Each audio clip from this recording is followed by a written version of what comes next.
Verret, qui est le président de la Fédération belge des motards en colère. On va donc faire une petite balade en moto avec lui. Joe Verret, bonsoir. Bonsoir. Alors vous êtes motard en colère, mais en colère contre quoi? Contre quoi? Tout simplement pour les infrastructures non adaptées pour le deux roues motorisé. Le fait que finalement, dans les cahiers des charges actuellement encore pour les nouvelles infrastructures, le deux roues motorisé n'est absolument pas repris du tout. Le fait qu'on puisse, oui, face à cette ingérence totale depuis tellement longtemps, et en colère tout simplement parce que le deux roues motorisé doit être réellement pris en compte en tant que moyen de mobilité exceptionnel et que les motards doivent finalement recevoir la juste image à la proportion qu'ils ont finalement sur la route. Alors il y a les infrastructures qui ne sont pas adaptées, donc tout seront construits, mais aussi il y a aussi les routes dégradées qui sont...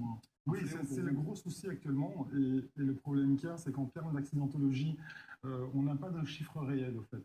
Ce qu'on sait, c'est qu'on est quand même le seul usager de la route actuellement en Europe à être accidenté sans raison valable. Donc il y a un nombre incalculable de motards qui tombent chaque année seuls, et on n'essaie pas de savoir et de comprendre pourquoi ils sont tombés. Il n'y a pas de causalité propre à la chute du deux roues motorisé. C'est là où on avait demandé lors de réunions avec le service public wallon mobilité et sécurité, c'est justement de donner les moyens aux services de police de pouvoir mettre en œuvre des enquêtes un peu plus approfondies après accident.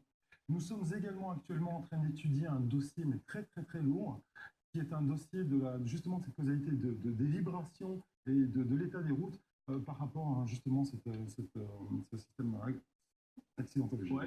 Mais le problème, c'est que ce soit votre fédération de motards ou d'autres, hein, parce que vous n'êtes pas le seul. Non, je suis pas le seul. J'ai l'impression que c'est un combat sans fin, cette histoire. Tous les ans, on entend. Mais justement, c'est pour ça qu'on a. Vous savez, le grand problème que moi j'ai, c'est que je suis obligé je suis très proche de mes membres. On est à peu près un peu plus de 6000. Et le problème qu'il y a, c'est que chaque année, malheureusement, je suis des familles endeuillées. Je pense à des jeunes hommes de 30 ans. Il y avait David, il y a Sylvain cette année. Ces morts-là, on aurait pu les éviter justement. Je vais vous donner un exemple. Sylvain est décédé au même endroit que David. On avait à l'époque de David, il y a 2 ans, signalé la dangerosité. C'est près de Hatt, c'est au Bois du Renard. C'est une route qui appartient à M. Di Antonio. Et à cet endroit-là, il y a eu 6 accidents pertinents de deux roues motorisés suite à l'infrastructure. Même la ville d'Hatt avait fait part de la dangerosité. Il a fallu encore un mort, Sylvain, pour que finalement il y ait une petite réaction. Il n'y a rien d'exceptionnel. On a décidé de couper les arbres parce que ça provoquait une certaine humidité sur la voirie. Il y a les lignes blanches qui étaient superposées depuis tellement longtemps que ça faisait carrément des petits dodages, des obstacles. Et puis la route était tellement creusée par les poids lourds que finalement, ben voilà, il y avait une réelle dangerosité, mais 2 morts qu'on aurait pu éviter, 2 jeunes hommes d'à peu près 30 ans. Et je trouve ça tout bonnement scandaleux parce qu'on aurait pu éviter pour quelques milliers d'euros. Vous allez poursuivre la conversation dans un instant, si vous le voulez bien, avec Christophe Bourdon. Lui, il n'a besoin de personne en Harley Davidson. Il a juste besoin de quelques minutes avant de nous rejoindre. Après la pause, dans la dernière partie d'On n'est pas des pigeons, il y aura une mise en garde. Alors que le salon Batibo pointe gentiment le bout de son nez, Testachat met en garde les candidats pâtisseurs.